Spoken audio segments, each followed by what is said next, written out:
મિજાજ means કે એકદમ live, જેને આપણે કહીએ કે એને જોઈને તમને મજા આવી જાય, તમને એમ થાય કે યાર એનું વ્યક્તિત્વ કેવું છે, એની સાથે આપણે 2 મિનિટ રહી તોય આપણને મજા પડી જાય છે.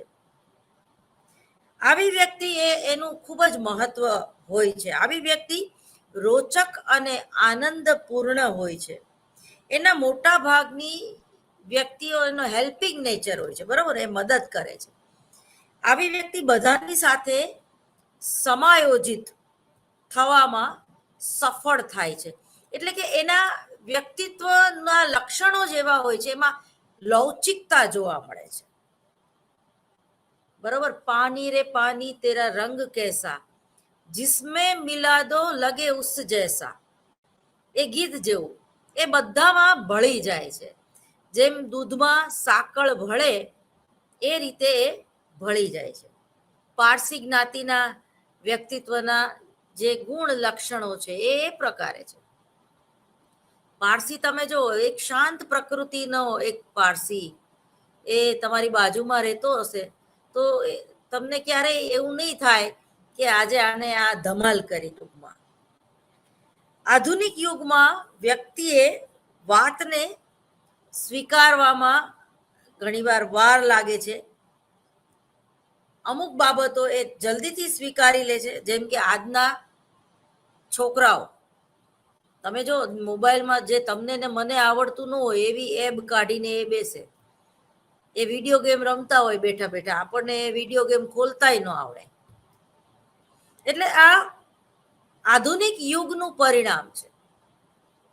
બાળકો જે છે એ અનુકરણ દ્વારા શીખે છે, પરંતુ ઘણીવાર માતા પિતા જેટલો મોબાઈલનો યુઝ ના કરતા હોય, લેપટોપનો યુઝ ના કરતા હોય, સોશિયલ મીડિયાનો ઉપયોગ ના કરતા હોય, છતાંય બાળકોને હવે આ શીખવા જવું પડતું નથી.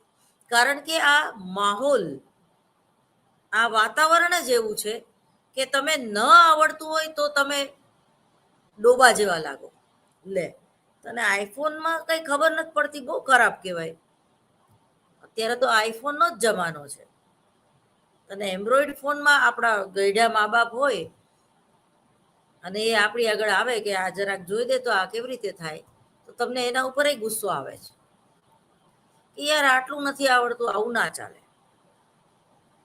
બરોબર.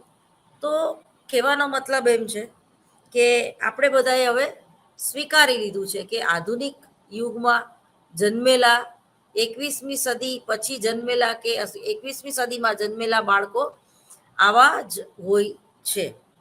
ખુશ મિજાજ વ્યક્તિત્વવાળા લોકોને બુદ્ધિમાન લોકો વધુ પસંદ કરતા હોય છે.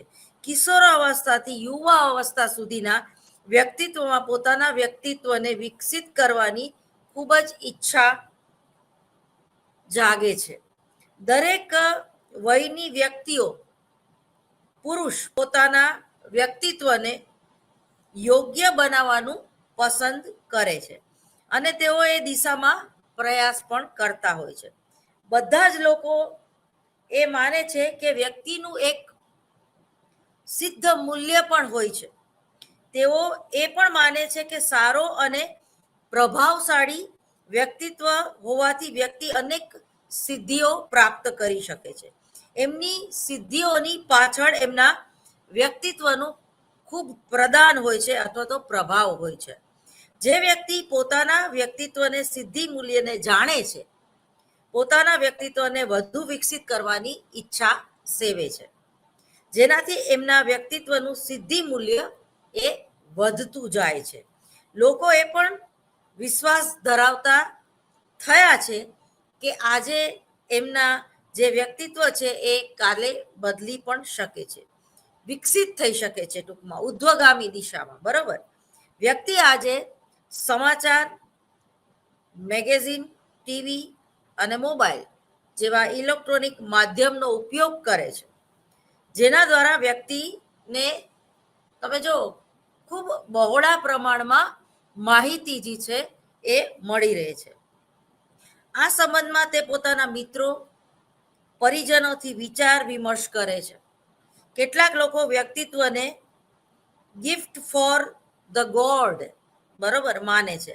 આવી વ્યક્તિઓ એ વ્યક્તિત્વ પરિવર્તન અને વ્યક્તિત્વ વિકસિત કરવામાં અપેક્ષાકૃત ઓછા વિશ્વાસ રાખે છે.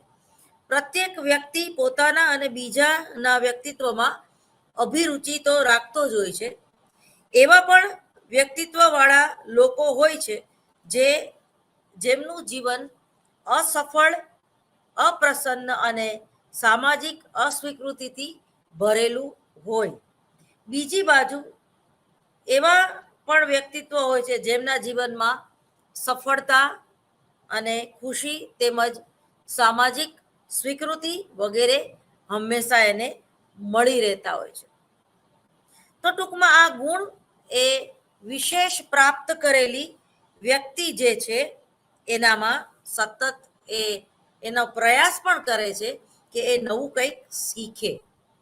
એને જલ્દીથી સંતોષ નથી થતો. તો જે લોકોનું આઈક્યુ લેવલ સારું છે, જે લોકોમાં બુદ્ધિની કક્ષા 140-130ની આસપાસ છે, તો એ લોકોમાં બુદ્ધિનો એક મહત્વનો જે પ્રકાર છે સર્જનાત્મકતા, ક્રિએટિવિટી એ વધારે જોવા મળે છે. જો એ વ્યક્તિ આળસુ પ્રકૃતિની ના હોય તો એ જેને કહેવાય કે એનામાં ઘણી બધી એવી આવડત, અભિયોગ્યતા હોય છે કે જે એ ઘણું બધું કામ પાર પાડી શકે છે. જેને કહેવાય કે મલ્ટિપલ પર્સનાલિટી. તો આ પણ એક વ્યક્તિત્વ તરફ આપણને આકર્ષે છે. પરંતુ એવું માની લેવાની જરૂર નથી કે જે કલાકારો હોય કે લતા મંગેશકર છે તો એને જ પોતાનું વ્યક્તિત્વ હોય, એવું નહીં. ઝુંપડપટ્ટીમાં રહેતી વ્યક્તિને પણ પોતાનું વ્યક્તિત્વ હોય છે. એક વાત યાદ રાખજો કે આપણું શાસ્ત્ર પણ એમ કહે છે અને આપણું વિજ્ઞાન પણ એમ કહે છે કે દરેક વ્યક્તિને એ કંઈ ને કંઈ ભગવાને આપીને મોકલ્યા હોય છે. એટલે કહેવાનો અર્થ એમ છે કે કોઈ વ્યક્તિને કંઈ જ ન આવડે એવું ના બને, પરંતુ એને જે આવડતું હોય એની સમાજમાં બહુ વેલ્યુ ના હોય એવું બને. દાખલા તરીકે સ્ટન્ટમેન.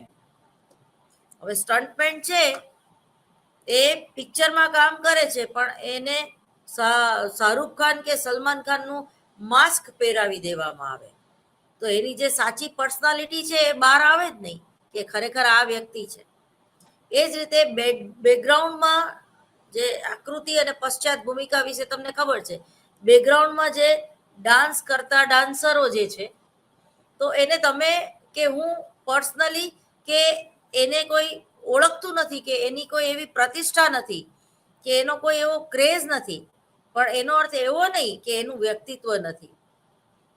કોઈ સ્ટન્ટમેન છે તો એનું પણ પોતાનું વ્યક્તિત્વ છે. કોઈ સર્કસમાં કામ કરે છે તો એનું પણ પોતાનું વ્યક્તિત્વ છે. કોઈ આપણા ઘરે કામવાળી આવે છે તો કામવાળીના અમુક ગુણ જે છે એ તમને બહુ જ ગમતા હોય કે એ ચોખ્ખી હોય. તમારે એને વારંવાર કેવું નથી પડતું કે અહીંયા આ કામ રહી ગયું કે આ કામ રહી ગયું. એ સરસ રીતે પોતાનું કામ કરે છે. એ જ રીતે ઘણા લોકો તમે જુઓ કે ગમે એટલા પૈસાદાર હોય કે ગમે એટલા એને તમે તમારા કામવાળાને તમે કપડાં આપો પહેરવા માટે, પણ એ ગંદા મેલા ઘેલા કપડાં પહેરીને જ આવે. સવારમાં તમારે એનું મોઢું જોવાનું, બરોબર, આંખમાં ચીપડા ભર્યા હોય. તો એવું વ્યક્તિત્વ આપણને ગમતું નથી. પણ એનો અર્થ એમ નહીં કે એને કંઈ આવડતું નથી. એની એક આળસ, અથવા તો ઘણા લોકો એવા હોય છે કે ઉઠીને જીમમાં જતા રહે. એ જીમમાં એને એમ કે નાયા ધોયા વગર જ જવાય એમ, એવી એક માન્યતા. મોટા ભાગના લોકો એવું કરે છે, સ્પ્રે છાંટીને આવી જાય. પણ તમને મજા નહીં આવે. ખરેખર ફ્રેશ થઈને જ જીમમાં જવાય ને પછી પાછું ફ્રેશ થવાનું ઘરે જઈને. તો એની કંઈક ઓર મજા છે. તમને થાક ઓછો લાગશે, તમને એક પ્રકારનું જનૂન ચડશે પેલું કરવાનું. કારણ કે આપણને જ્યાં સુધી અંદરથી એવું ફીલ થાય કે આજે હું નાહી નથી અને જીમમાં આવી ગઈ છું, તો એમાં જીમમાં તો વધારે પરસેવો વળવાનો છે. તો બેટર છે કે ભલે તમે નાહીને ફરીવાર પાછા નાવ, પણ ચોખ્ખા થઈને જાઓ તો તમને એ વધારે ગમશે. અને તમારો જે ટ્રેનર છે એ પણ તમને તમારી પાસે આવીને વ્યવસ્થિત શીખવાડશે. પણ તમારામાંથી જ બદબુ આવતી હોય અને પર્સનલ ટ્રેનર તમે રાખ્યો હોય ને ઉઠીને તમે જીમ જતા રહ્યો, તો એ તમારાથી દૂર ભાગશે બિચારો.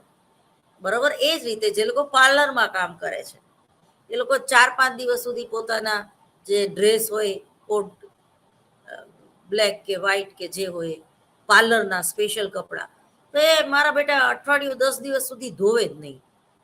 એટલે એ તમારી આઈબ્રો કરતા હોય કે તમારું ફેશિયલ કરતા હોય તો રીતસલ એના કપડામાંથી એના પરસેવાની વાસ આવે. ખરેખર આપણે પાર્લર જઈ છીએ શેના માટે? ફ્રેશ થવા માટે. બરોબર? સૌંદર્ય વધારવા માટે તો ખરું જ, પણ એનેથી તમે રિલેક્સ થાવ છો. મસાજ કરાવો એનેથી તમે રિલેક્સ થાવ છો. એ બોડી મસાજ હોય કે ફેશિયલ હોય. તો આવી બધી વાતનું આપણે ખાસ ધ્યાન રાખવું જોઈએ. ઘણા લોકો એવા હોય કે કપડાં બહુ ઓછા ધોવા નાખે, એટલે પરમેનન્ટ એની જે પરસેવાની વાસ હોય છે એ આવે એટલે આપણે તરત જ ઓછો શ્વાસ લેવા માંડીએ, અથવા તો જેને કહીને કે એને ટાળી એ વ્યક્તિને. તો આપણે બધાએ આવી નાની નાની વાતનું ધ્યાન રાખવું જોઈએ. એ જ રીતે ઘણા લોકો બોલે, એની યારે તમે સાંજે 4 વાગ્યા પછી વાત કરવાનું તમને મન ન થાય. એના મોઢામાંથી વાસ આવતી હોય તો તમારે ડેન્ટિસ્ટને દેખાડવું જોઈએ. તમને દાંતમાં રસી થઈ ગયા હોય, તમારા પેઢા સડી ગયા હોય, અથવા તો તમે સરખું બ્રશ ન કરતા હોય, ટૂથપેસ્ટ વાપરવામાં લોભ કરતા હોય, અથવા તો કોઈ સામાન્ય ટૂથપેસ્ટનો યુઝ કરતા હોય, ત્યારે પણ તમારા મોઢામાંથી ગંદી વાસ આવતી હોય છે. કોઈ વ્યક્તિને જોઈને એના પ્રેમમાં પડવાનું મન થાય,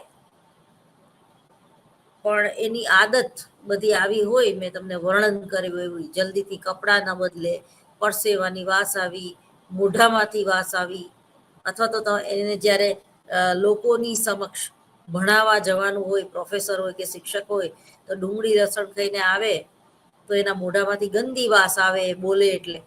તો એવા પ્રોફેસરો ભલે સારું ભણાવતા હોય, પણ એની આગળ બેસવાનું મન થતું નથી.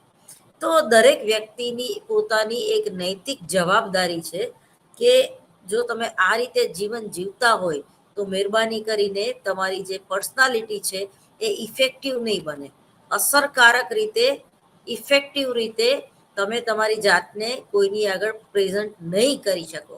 એ જ રીતે તમે જ્યારે કોઈ જોબ માટે ઇન્ટરવ્યૂ દેવા માટે જાઓ છો અને લગર વગર કપડાં પહેર્યા હોય, ઠેકાણા વગરના કપડાં પહેર્યા હોય, અથવા તો જાણે ફેશન પરેડમાં જતા હોય એવા કપડાં જ્યારે તમે પહેર્યા હોય, તો એ તમારી પર્સનાલિટીને ખંડિત કરશે. બરોબર? એટલે આવી બધી નાની નાની બાબતોનું ધ્યાન રાખવું જોઈએ. એ જ રીતે તમારી બોડી લેંગ્વેજ તમારા વ્યક્તિત્વને પ્રદર્શિત કરે છે.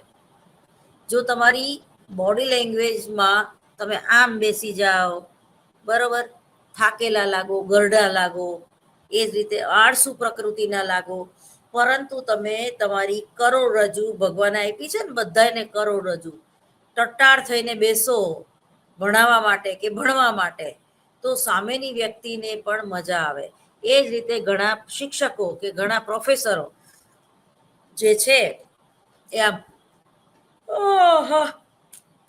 આવા બગાસા ખાય તો તમને ગમશે? અત્યારે મેં જે કર્યું એ તમને જોવું ગમશે? નહીં ગમે. બરોબર?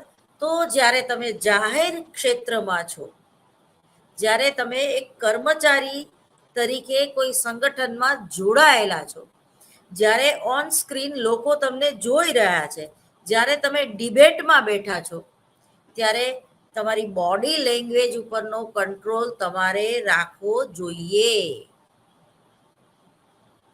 બરોબર. એ જ રીતે ઘણા લોકો ઠીક છે એક વાક્ય પૂરું થાય, બરોબર ને, સારું છે ને, સમજાણું ને, તો એક કોમેડી ઉત્પન્ન થાય છે. બરોબર. અથવા તો ઘણાને થોડુંક બોલે ને આવું કરવા માંડે, અથવા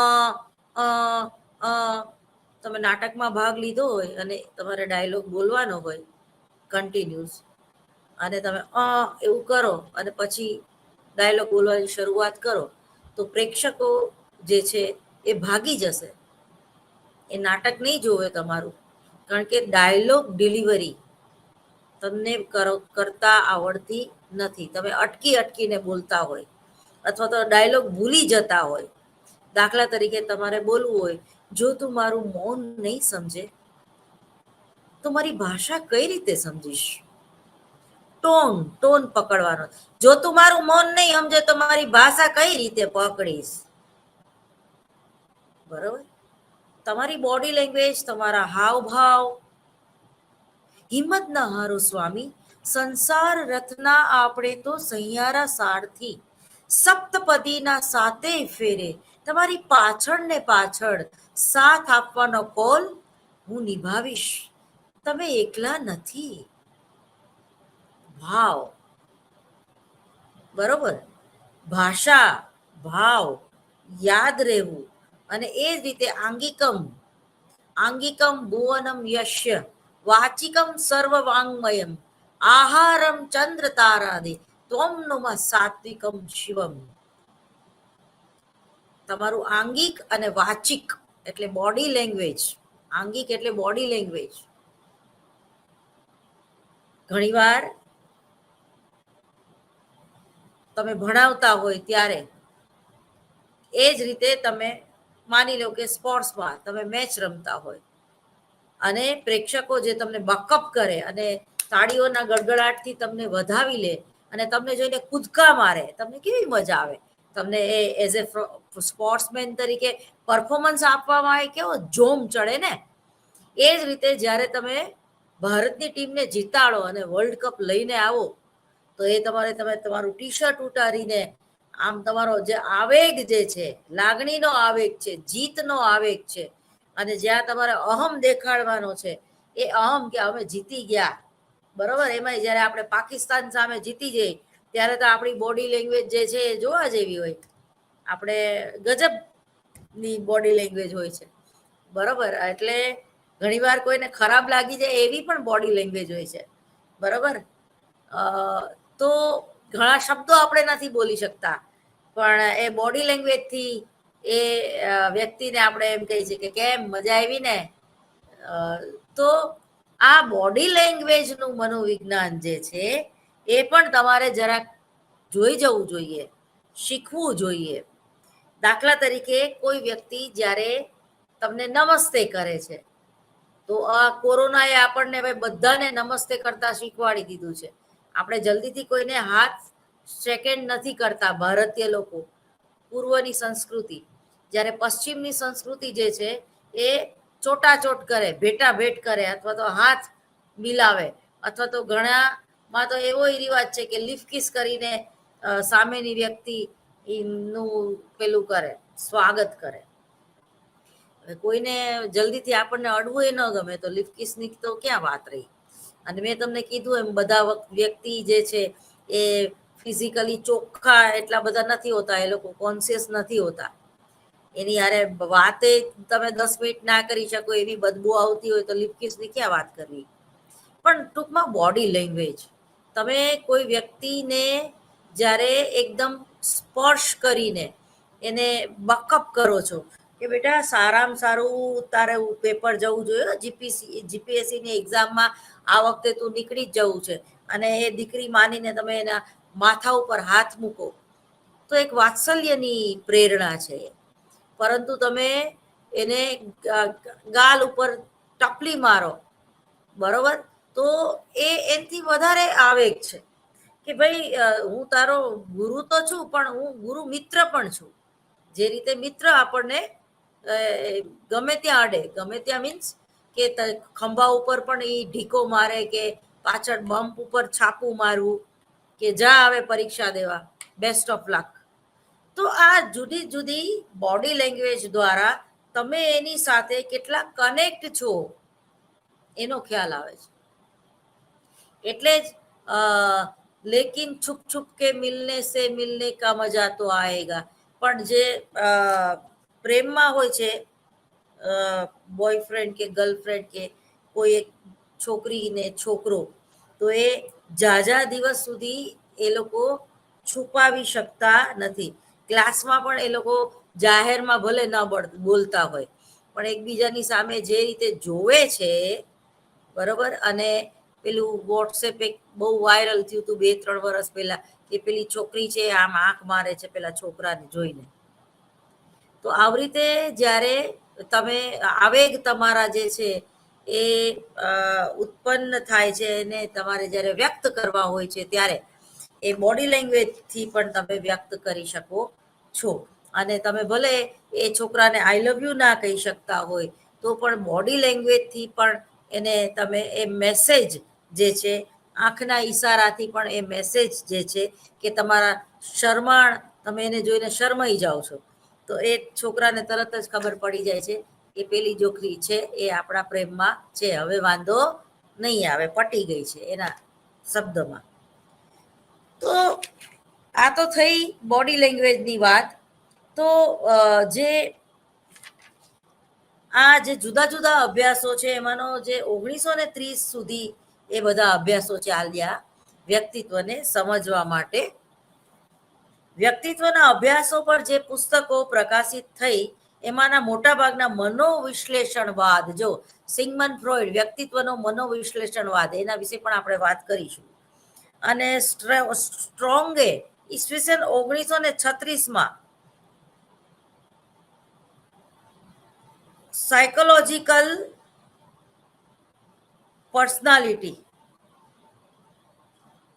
બરોબર, એ નામનું પુસ્તક બહાર પ્રકાશિત કર્યું.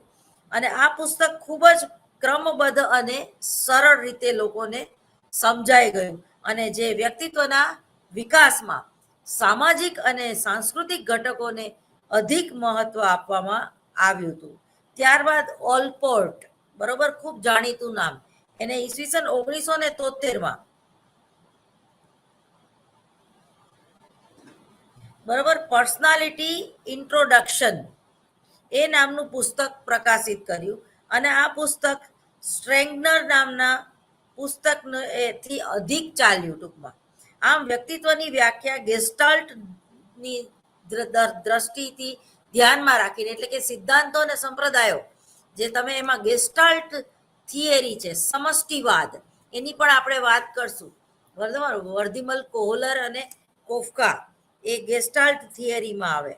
બરાબર. એ પછી મરે ઈસવીસન 1938માં એક્સપેરિમેન્ટલ સાયકોલોજી, બરાબર, એ નામના પુસ્તકમાં વ્યક્તિત્વ વિશે વાત કરી છે અને એ વ્યક્તિત્વનું વિશ્લેષણ કર્યું છે.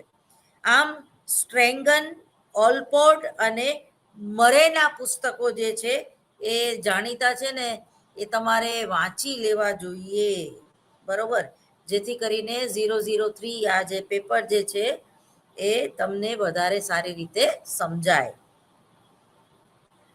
અને અભિરુચિ અને અભિયોગ્યતા, આ બે બાબતને ધ્યાનમાં રાખીને પણ વ્યક્તિત્વનું એનાલિસિસ કરવામાં આવેલું. વર્તમાનમાં વ્યક્તિત્વના જે સિદ્ધાંતો પ્રચલિત છે એમાં ઓલપોર્ટ ઈસવીસન 1937માં, બોરિંગ ઈસવીસન 1959માં, સ્ટેનફર્ડ બીને ઈસવીસન 1963માં, એ લોકોનું ખૂબ મહત્વનું પ્રદાન છે ટૂંકમાં. આ ઉપરાંત વ્યક્તિત્વ સંબંધી અભ્યાસોમાં બુશ ઈસવીસન 1991, કાર્સન ઈસવીસન 1988, દિગ્મન ઈસવીસન 1990, પેટરસન ઈસવીસન 1992, રોકમેન ઈસવીસન 1996, મિસેલે ઈસવીસન 1993 વગેરેનું મહત્વ જે છે એ વ્યક્તિત્વ વિકાસ, એટલે કે પર્સનાલિટી ડેવલપમેન્ટ કઈ રીતે કરી શકાય અને વ્યક્તિત્વનું વિશ્લેષણ કઈ રીતે કરવું અને જુદી જુદી કસોટીઓની રચના આ લોકોએ કરી. બરોબર, એટલે ટૂંકમાં આજથી લગભગ 2000 વર્ષ પૂર્વે વ્યક્તિત્વને પર્સોના, જો લેટેસ્ટ શબ્દ છે પર્સોના શબ્દનો ઉપયોગ કરવામાં આવ્યો, જેનો અર્થ થાય મોહરું. મેં તમને કાલે જ સમજાયું. બરોબર, PERSONA, પર્સના. બરોબર, એના ઉપરથી પર્સનાલિટી, જે તમારી સ્ક્રીન ઉપર છે. બરાબર, પર્સનાલિટી, જેનો મૂળ અર્થ છે પર્સોના, શબ્દનો અર્થ છે મોહરું, એટલે કે માસ્ક, MASK, માસ્ક, અથવા તો વેશભૂષા. બરાબર, જે કલાકારો ડ્રેસિંગ કરે છે. પર્સન એટલે વ્યક્તિ. શબ્દ પ્રમાણે વ્યક્તિત્વનો અર્થ બાહ્ય ગુણોથી આપવામાં આવતું હતું. મેં તમને કીધું બાહ્ય દેખાવ, એટલે વ્યક્તિત્વ એટલે બાહ્ય દેખાવ એવું માનવામાં આવતું હતું. વ્યક્તિત્વ સંબંધી 50 પરિભાષાઓ, જેનું વર્ણન ઓલપોર્ટે ઈસવીસન 1937માં કર્યું. અને ઓલપોર્ટે આ પરિભાષાને 6 જુદા જુદા સમુદાયમાં વહેંચ્યું, જે નીચે પ્રમાણે છે. એમાં છે સામાજિક મૂલ્યના રૂપમાં વ્યક્તિત્વ. બરાબર, social value, personality as a social value. બરાબર, સામાજિક મૂલ્યના રૂપમાં વ્યક્તિત્વ. ઓલપોર્ટ ઈસવીસન 1942માં પોતાના મત પ્રમાણે એને કીધું કે વ્યક્તિત્વ એક વ્યક્તિની એમની વિશેષતાઓ અનુસાર સામાજિક ઉદ્દીપકો પ્રત્યે આપવામાં આવેલી પ્રતિક્રિયા છે, અને એ ગુણ છે જેને વ્યક્તિ પોતાના વાતાવરણના સામાજિક લક્ષણોથી સમાયોજિત થઈ પ્રાપ્ત કરે છે. આમાં મહત્વનો જે શબ્દ છે એ છે સમાયોજન. બરોબર, એડજસ્ટમેન્ટ. બરાબર,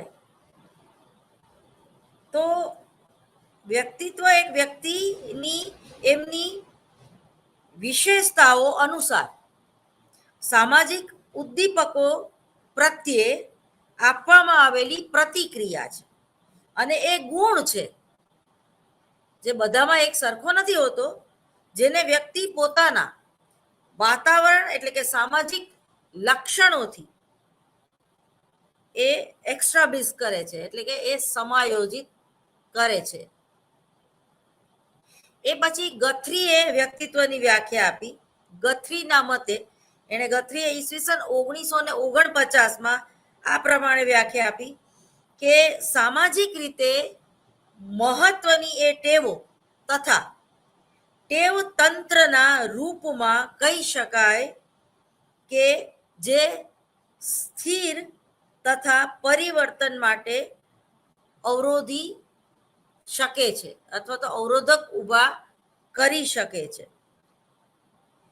પછી છે સ્ટ્રેન્ગફર્ડ, ઈસવીસન 1961માં એને વ્યાખ્યા આપી કે સામાજિક મૂલ્યના રૂપમાં વ્યક્તિના જે 2 અર્થ બતાવ્યા છે એને, ઉદ્દીપન મૂલ્યના રૂપમાં વ્યક્તિત્વ, અને બીજું પ્રતિક્રિયાના રૂપમાં વ્યક્તિત્વ. તમે જુઓ, દાખલા તરીકે આપણું માઇન્ડ છે ને એ બહુ પાવરફુલ છે. બરોબર, આપણું આ બ્રેન છે ને એ બહુ પાવરફુલ છે. નાનું મગજ અને મોટું મગજ, અને આપણું જે આ હાઇપોથેલેમસ કેન્દ્ર છે, અને એની અંદર અનેક બીજા નાના મોટા કેન્દ્રો છે. કાલે એની મેં વાત કરેલી. તો આપણા બ્રેઇનમાં તમે જેવા ડેટા, એટલે કે વિચાર, જેવા ડેટા નાખશો એટલે એ ડેટાના તમને 17 લાખ જવાબ પણ મળી શકે. કોઈ એક વાત તમારા કાને પડી, એ કાને પડી પછી માઇન્ડ એના વિશે વિચારશે. તમારું મન જે છે એ તરત જ એ ઉદ્દીપન સાથે આર્ગ્યુમેન્ટ કરશે કે ભાઈ, દાખલા તરીકે અત્યારે આ આર્ટિફિશિયલ ઇન્ટેલિજન્સી છે એ ખરેખર આ મનુષ્ય જાતને નુકસાન પહોંચાડશે કે ફાયદો પહોંચાડશે? બરોબર, આ હવે પ્રશ્ન તમે તમારી જાતને પૂછો, તમારા મને, તમારી બુદ્ધિને આ પ્રશ્ન પૂછ્યો કે આર્ટિફિશિયલ ઇન્ટેલિજન્સી દ્વારા આપણને ફાયદો થશે કે નુકસાન થશે? એટલે તમારા મને કેટલા બધા જવાબ આપી દીધા, સાચા, ખોટા, સારા, ખરાબ. ટૂંકમાં ડેટા જે છે એ આર્ટિફિશિયલ ઇન્ટેલિજન્સી છે. એ તમે તમારી ફ્લોપીમાં નાખ્યું કે આ આર્ટિફિશિયલ ઇન્ટેલિજન્સીનો આપણે ઉપયોગ કરવો જોઈએ કે નહીં, અને ઉપયોગ કરી તો લાંબા ગાળે આપણે ફાયદામાં છીએ કે લોસમાં છીએ.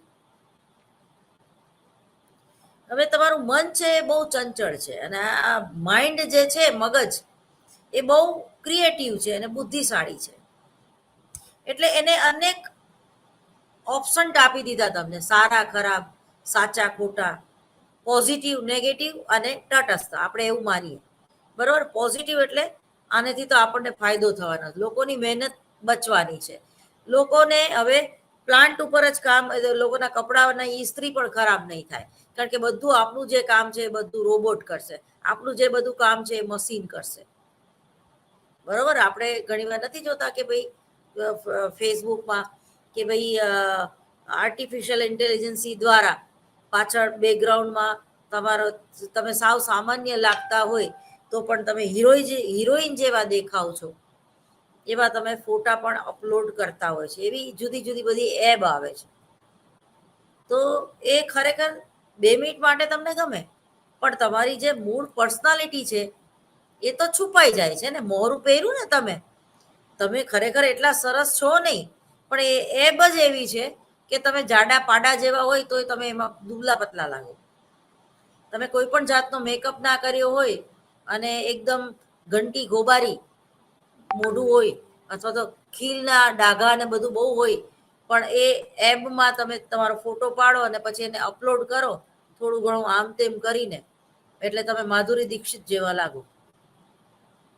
માધુરી દીક્ષિત પણ એની પણ કેટલી બધી ઉંમર થઈ ગઈ છે, પણ એ જે કપડાં પહેરે છે અને અંદર એ પોતાની ટમી એટલે કે પેટ છુપાવવા માટે જે અંદરના કોસ્ચ્યુમ જે હોય છે, અથવા તો અમુક પ્રકાર શેપ મારે પોતાનું શરીર, એવા કપડાં પહેરીને આવે તો તમને એમ થાય કે ઓહો, એકદમ હજી જુવાન જ લાગે છે. એ જ રીતે રેખાની જે સ્ટાઇલ છે કે ફૂલ ફેસ સિવાય કંઈ દેખાય જ નહીં, પણ ફેસ ઉપર એની ચરબી નથી દેખાતી યોગા કરવાના હિસાબે, પણ સ્કિન તો છે એની પણ લચી ગયેલી હોય, પણ એનું કોસ્ચ્યુમ, એનું એ કપડાં, આ પર્સોનાની વાત આવી ને, કપડાં જેવા ચૂઝ કરે, એનો પોતાનો ફેશન ડિઝાઇનર હોય, બરોબર. દાખલા તરીકે કરીના કપૂરનું જે ફેશન ડિઝાઇનર છે એ મનીષ મલ્હોત્રા, એ ડિઝાઇન જ એવી કરે કે એની જે ખરાબ સાઈડ છે, એનું ખરેખર ઘોડા જેવું મોઢું છે. તમે ધારીને જુઓ તો ઘોડાનું મોઢું હોય ને એવું છે કરીના કપૂરનું મોઢું.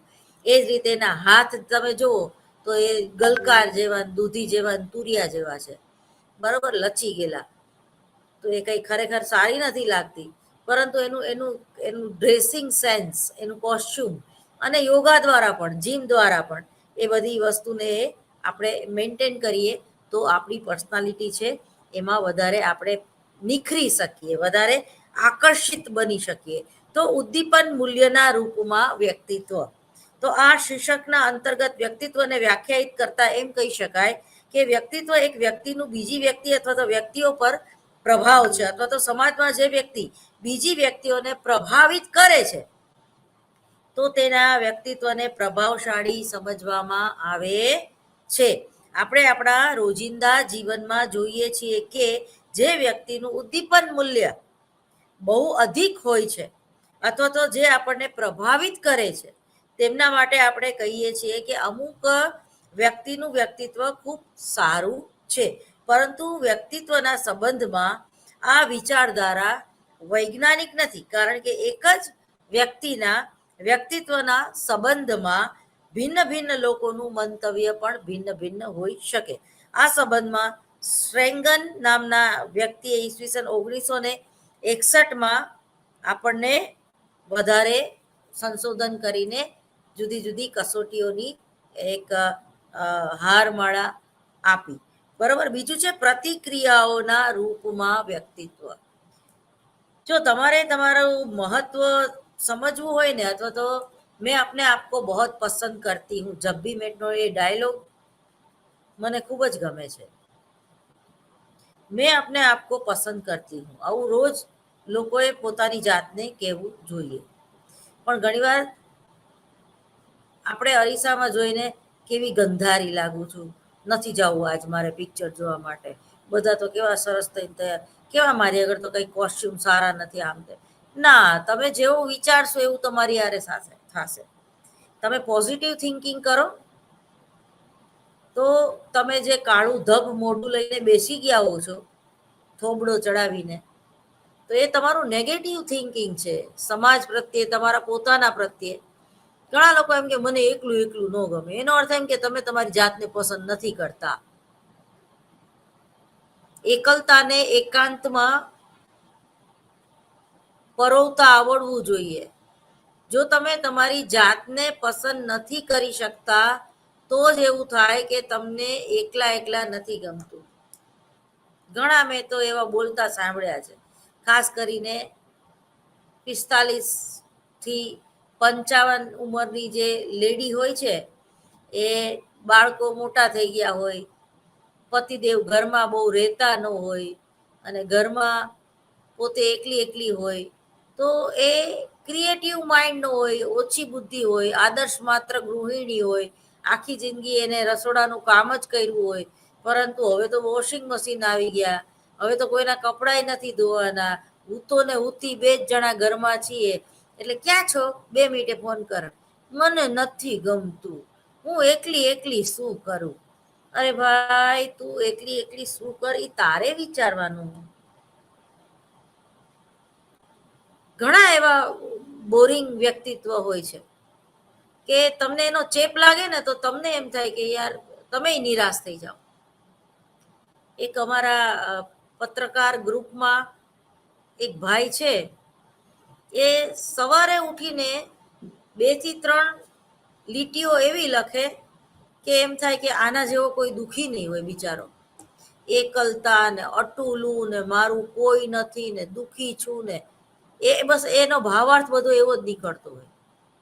તો કાયમ તમને રોજ ગુડ મોર્નિંગના બદલે કોઈ આવા મેસેજ મોકલે તો મહેરબાની કરીને જોયા વગર જ ડિલીટ કરી નાખવા, કારણ કે એ ચેપ આપણને લાગે.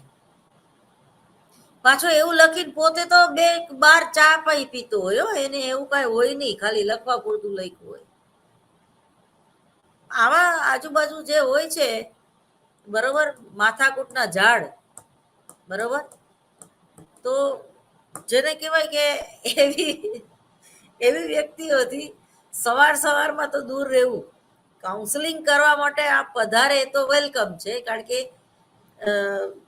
એનેથી તમારું ઘર ચાલે છે, પરંતુ એનું દુઃખ આપણા ઉપર હાવી ન થઈ જવું જોઈએ. ઘણા લોકો, ઘણા કાઉન્સેલર પણ એવા બધા લાગણીશીલ હોય છે કે ભાઈ હાય હાય, હવે એનું શું થયું હશે, એની યારે 1 કલાક વાત તો કરે, આપઘાત કરવાનું કહેતી હતી હો, ક્યાંક આપઘાત ન કરે. પણ તમે 2-4 કલાક ડિસ્ટર્બ રહ્યો, પણ પછી એનો બોયફ્રેન્ડનો ફોન આવી ગયો ને, એટલે એ તો એની યારે પિક્ચર જોવા હોય ગઈ હોય. લ્યો, 2 મિનિટ પહેલા એને આપઘાત કરવાનું મન થતું હતું, અને પછી અચાનક બોયફ્રેન્ડનો ફોન આવી ગયો, પાછું પેચઅપ થઈ ગયું, એટલે એ પિક્ચર જોવા હોય ગઈ. બરોબર. તો પ્રતિક્રિયા, ઉદ્દીપન અને પ્રતિક્રિયા ના રૂપમાં વ્યક્તિત્વ, બરોબર. જો તમને જીવતા આવડી જાય, અમુક લોકોને કોઈ પ્રતિક્રિયા દેવાય જ નહીં, એને કરતા હોય એમ કરવા દેવાય, બરોબર. માગ્યા વગર કોઈ દિવસ કોઈને શિખામણ નહીં આપવાની, એમાં તમારી વેલ્યુ ન રહે. કોઈ તમને મોઢામાં આંગળા નાખીને કે હવે બેન તમે બોલો, અમારે શું કરવું, ત્યારે તમે એડવાઇસ આપો. પણ તમે એની રીતે કરતી હોય ને ત્યાં રસોડામાં જઈને ઉભા રહી જાય, એ આવી રીતે વઘાર ન કરાય, આવી રીતે જો આવું થઈ જાય, આવું થઈ જાય, આવું થઈ જાય. આ શાક તો આમ જ બનાવાય, કુકરમાં બનાવાય જ નહીં. પણ નહીં કયો હોય ને, એને ભીંડાનું શાક કુકરમાં બનાવવા દો અને પછી રગડો ખાવા દો, એને ગુંદરપટ્ટી જેવું શાક થાય.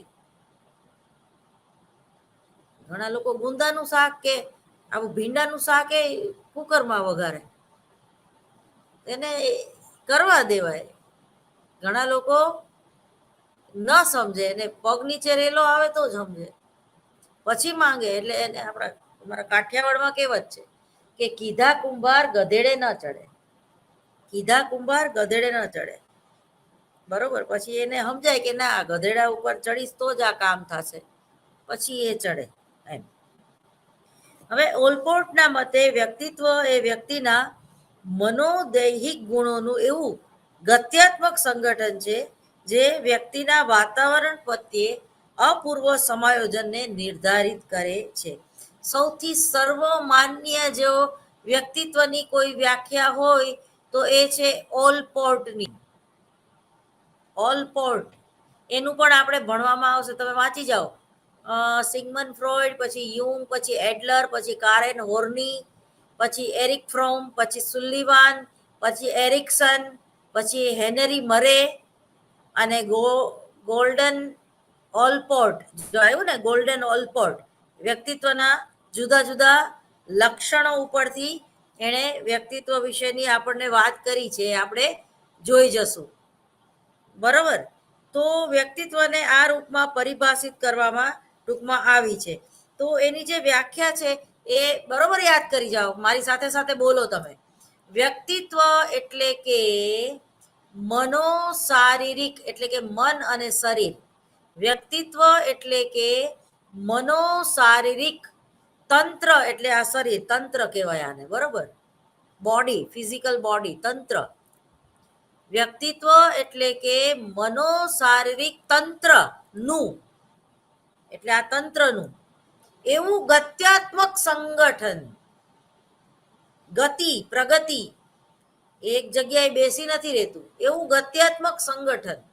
સંગઠન એટલે 5 આંગળી આમ જોવો તો જુદી છે, પણ એ મુઠ્ઠી વાળીને એ તો સંગઠિત થઈ ને, અને સંગઠિત થઈ એટલે એ આપણને એને મુઠ્ઠી વળી કહેવાય. એકતા. આપણે બોડી લેંગ્વેજ દ્વારા આમ આમ બતાવી કે અમે બધા એક છીએ સનાતનીઓ, ચિંતા નહીં કરો. હવે અમે જાગી ગયા છીએ.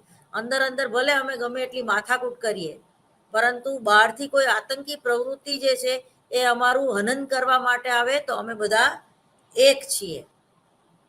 એક હે ધરતી, એક હે નારા, હિન્દુસ્તા હમારા.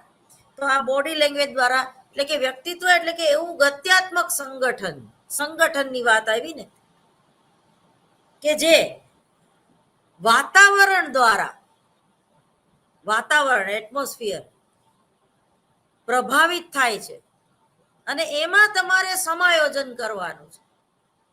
અને જે સરસ રીતે સમાયોજન કરી શકે એ વ્યક્તિત્વ જે છે, એનું વ્યક્તિત્વ જે છે એ ડેવલપ થાય છે, વિકાસ થાય છે એના વ્યક્તિત્વનો. પરંતુ તમે એકને એક મનમાં તમે ઘર કરી લીધું હોય કે મને અંગ્રેજી નહીં જ આવડે, મને કોમ્પ્યુટર નહીં જ આવડે, મને સ્વિમિંગ નહીં જ આવડે, હવે આ ભાવમાં તો હું ક્યારેય ડ્રાઇવિંગ શીખી જ નથી શકવાની. તમે જ તમારા મનને એક એવું નેગેટિવ દિશામાં, નેગેટિવ એપ્રોચ છે તમારો ડ્રાઇવિંગ પ્રત્યેનો, સ્વિમિંગ પ્રત્યેનો, અંગ્રેજી વિષય પ્રત્યેનો, એટલે તમને એ ન જ આવડે. કારણ કે તમે તમારા મન જે છે ને એને તમારા મગજને કંટ્રોલમાં કરી લીધું કે ભાઈ તને ઇંગ્લિશ નહીં આવડે, તું સ્પોર્ટ્સમાં ન ચાલે, અથવા તો તારે હવે ની રિપ્લેસમેન્ટ કરાવવું જ પડશે, એમને એમ તારે તું હાજી નહીં થાય, જીમથી તારું શરીર નહીં ઘટે, તારે ગોળી જ લેવી પડશે, તારે તો ઓલા આંતરડાનું ઓપરેશન જ કરાવવું પડશે. હવે તમે જ તમારા મને જે છે, ભલે બુદ્ધિથી જ આપણે મહાન છીએ, પણ એ બુદ્ધિને દબાવી દેવાનું કામ જે છે એ મન કરે છે. એટલે મન બહુ ચંચળ છે, અને મન વિનાશક વૃત્તિ પણ નોતરે છે. અને મન જે છે એ જો તમે પોઝિટિવ થિંકિંગ કરો, અથવા તો સાચી દિશામાં એનો સદ ઉપયોગ કરો, તો એ તમને આઈન્સ્ટાઈન જેવા પણ બનાવી દે. તમારી બુદ્ધિ લબ્ધિ 140 છે, પણ તમારે ઓસામા બિન લાદેલ બનવું હોય તો તમને કોઈ ના રોકી શકે.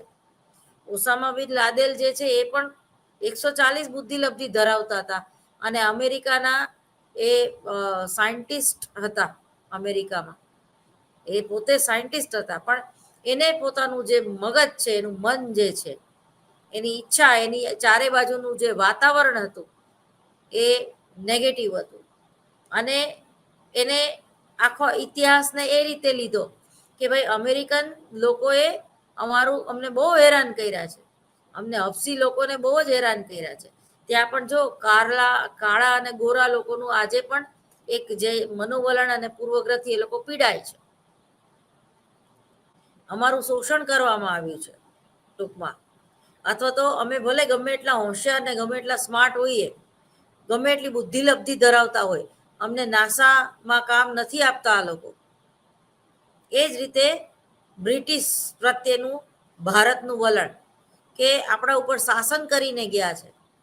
એટલે લંડનમાં આપણો કોઈ ઇન્ડિયન રહેતો હોય તો એને બ્રિટિશ ઉપર બહુ ખીજ હોય અને બ્રિટિશર છે એ આપણને આગળ ન આવવા દે. ત્યાં આપણને જલ્દીથી આપણો ભલે ડિસ્ટિંક્શન પાસ હોય આપણે, પણ આપણને જલ્દીથી નોકરીની ઓફર ના કરે એ લોકો, કારણ કે આપણે ઇન્ડિયન છીએ. એ લોકો યુ બ્લડી ઇન્ડિયન આવું કે છે,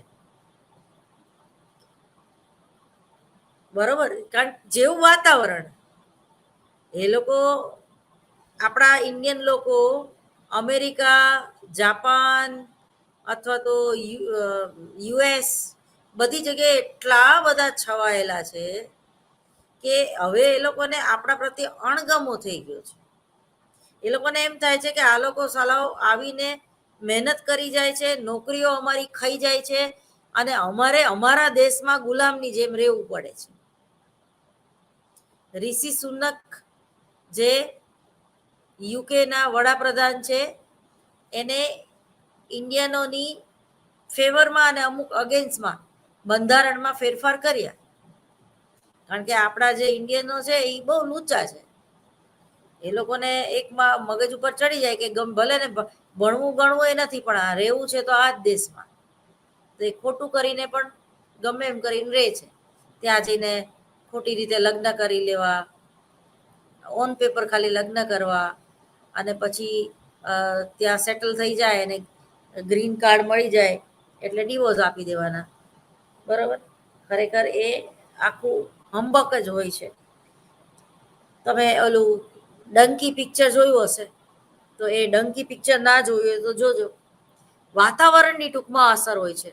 એટલે વ્યક્તિત્વની વ્યાખ્યામાં આવ્યું કે વ્યક્તિત્વ એટલે કે મનોશારીરિક તંત્રનું એવું ગત્યાત્મક સંગઠન કે જે વાતાવરણ દ્વારા પ્રભાવિત થાય છે.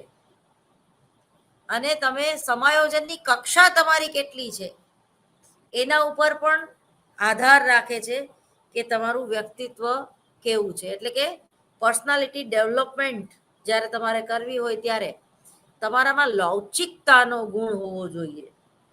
તમે જળભરત જેવા હોય કે ના હું આમ નહીં જ કરું, હું ઈંડા નહીં જ ખાઉં, હું વેઇટરની નોકરી નહીં જ કરું, હું તો પીએચડી થયેલો છું, જર્નાલિસ્ટ છું, હું વેઇટરની નોકરી થોડો કરું. ભાઈ કરવી પડે, બીજા દેશમાં રહેવું હોય તો કરવી પડે. લવચિકતા, સમાયોજન, હાજી હાજી કરવું પડે. ભલે મનમાં તમને ગુસ્સો આવતો હોય, તમારી બોડી લેંગ્વેજમાં કે તમારી ભાષામાં એ ગુસ્સો તમારે દેખાડવાની જરૂર નથી, કારણ કે તમે પારકા દેશમાં છો, પારકા લોકોની વચ્ચે છો. તો જે ડિસિપ્લિન છે એ લોકોની જબરજસ્ત છે. એ લોકોની આગળથી આપણે શીખવું પડે. આપણા લોકોમાં ડિસિપ્લિન નથી. આપણે ગમે ત્યાં કર્મચારી તરીકે કોઈ સંસ્થામાં જોડાણા હોય અને આપણે ગાંઠિયા જલેબી મગાવી અને એ તેલવાળા ગાંઠિયા જલેબી ટેબલ ઉપર મૂકીને ખાઈએ અને એ ટેબલ આપણે સાફે ન કરીએ અને પટાવાળાને સૂચના પણ ન આપીએ કે અહીંયા સાફ કરી નાખજે. કેમ? મારું ઘર છે, મારું ટેબલ છે, મારી ઓફિસ છે, હું તો અહીંયા મગાવીને ખાઉં એમાં શું? પણ ભાઈ એના માટે જુદી રૂમ રાખી છે, અહીંયા બેસીને ખાને. ટિફિન અહીંયા ટેબલ ઉપર જ ખાવું એવું જરૂરી થોડું છે? એના માટે રિલેક્સ જે પેલી વેઇટિંગ રૂમ રાખી જ હોય. પણ ના, બરોબર. તો આ બધી ટેવ જે છે, આદત છે, એ તમારા વ્યક્તિત્વને નિર્ધારિત કરે છે. હવે આ વ્યાખ્યા ઉપરથી જે વાતો ફલિત થાય છે એ સમજવા જેવી છે. તો આ વ્યાખ્યામાં વ્યક્તિત્વને ગત્યાત્મક સંગઠનના રૂપમાં સ્વીકારવામાં આવ્યું છે. સંગઠન ખરું, પણ કેવું? ગત્યાત્મક. બરોબર. જીઓ ગ્રુપ જોવો, એરટેલ ગ્રુપ જોવો, BSNL ગ્રુપ જોવો, તો ધીમે ધીમે ધીમે ધીમે ધીમે એ લોકોની ગ્રોથ વધતો જાય છે. તો એને ગત્યાત્મક સંગઠન કહેવાય. વ્યક્તિત્વ પરિવર્તનશીલ છે. બરોબર. આજે જીઓ શરૂઆતમાં તમે જુઓ, આપણને સાવ ટોટલી ફ્રી વાત કરવા દેતા હતા. હવે ધીમે ધીમે ધીમે એણે પોતાના નિયમોમાં, પોતાના સિદ્ધાંતોમાં ફેરફાર કર્યા. કારણ કે હવે એને જગ્યા તપાવી, હવે તો એ કમાય ને. બરાબર.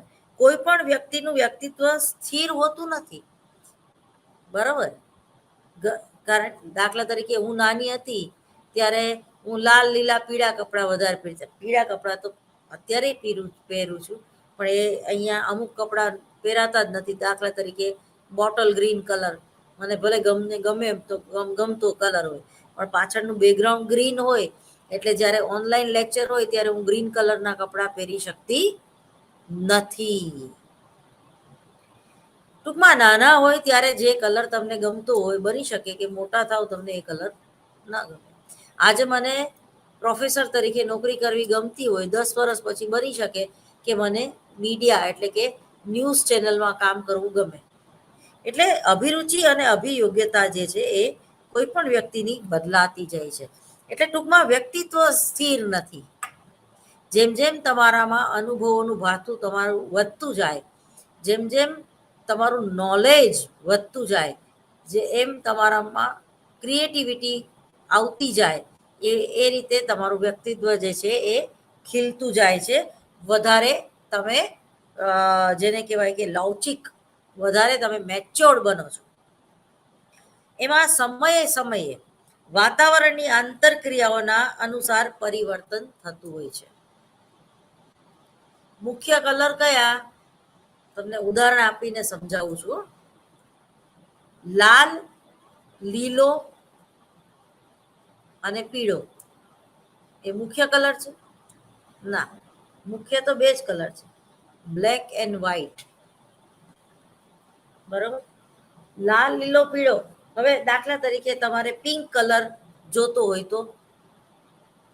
તો સફેદ કલર અને લાલ કલરને મિક્સ કરવાથી પિંક કલર બને છે. આ અનુભવ તમે કરજો ઘરે જઈને પ્રેક્ટિકલ, કે કયા બે કલર મિક્સ કરવાથી કયો કલર બને. મેકઅપ મેનને ખબર હોય છે, જે લોકો ડ્રોઈંગ કરે છે એ લોકોને ખબર હોય છે.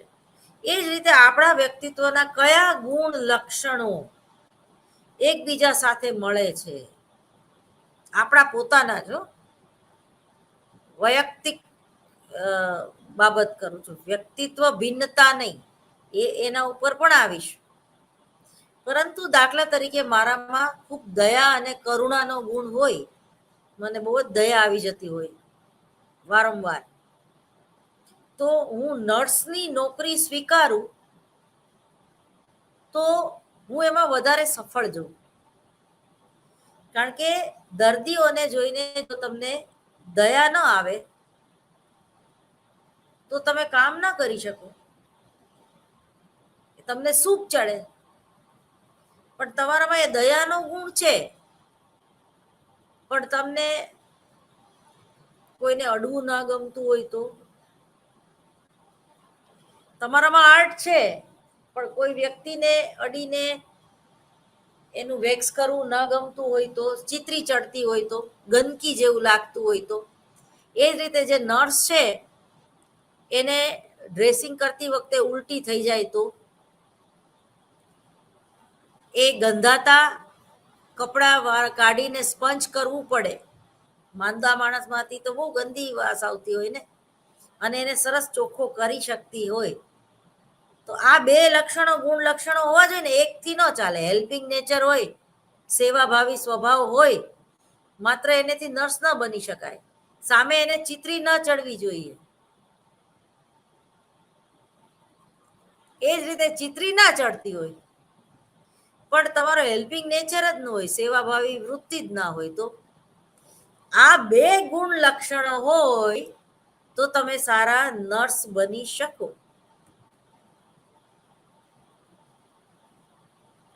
જતું કરવું પડે, એમને એમ કઈ ના થાય. બરોબર. પછી ભલે તમે કદાચ માસ્ક પહેરીને એને સ્પંજ કરો, એ વસ્તુ અલગ છે, પણ એ કરવું તો પડે. તો આ વ્યાખ્યા, બીજી મહત્વપૂર્ણ વિશેષતા આ વ્યાખ્યાની એ છે કે આમાં વ્યક્તિને મનોદૈહિક ગુણોના રૂપમાં સ્વીકારવામાં આવી છે. મનોદૈહિક ગુણોમાં માનસિક અને શારીરિક બંને ગુણોનો સમાવેશ થાય છે. દાખલા તરીકે તમને સંગીતમાં રસ છે, પણ તમારો અવાજ રાની મુખર્જી જેવો હોય તો ખરડાયેલો, કાજલ જેવો હોય તો, હેમા માલિની જેવો હોય તો તમે ગાઈ નહીં શકો. અભિરુચિ અને અભિયોગ્યતામાં બહુ ડિફરન્સ છે. લતા મંગેશકરની આગળ દેખાવ નહોતો, પણ એનું ગળું કેવું સરસ કોયલ જેવું હતું. સુરત નહોતી પણ સીરત હતી. રાની મુખર્જીની પાસે એક્ટિંગ છે, સારા એ આર્ટિસ્ટ છે, હિરોઈન નહીં, એ ખરા અર્થમાં આર્ટિસ્ટ છે. બ્લેક પિક્ચર એનું જોવા જેવું છે. દેખાવ સામાન્ય છે, પરંતુ અવાજ સાવ બોગસ છે. એનો અવાજ સાંભળવો ગમે નહીં આપણને. એ જ રીતે હેમા માલિની ખૂબ સારી નૃત્યાંગના છે, એ ભરતનાટ્યમ જાણે છે. દેખાવમાં ડ્રીમ ગર્લ જેને આપણે કહીએ છીએ, પણ અવાજમાં કઈ ઠેકાણા નથી. એનો અવાજ સાંભળવો ન ગમે. જ્યારે રેખા એ સદાબહાર છે, મનોદૈહિક, શરીર અને મન. બરોબર. વધારે કાલે ભણાવીશ. રજા આપશો. નમસ્કાર.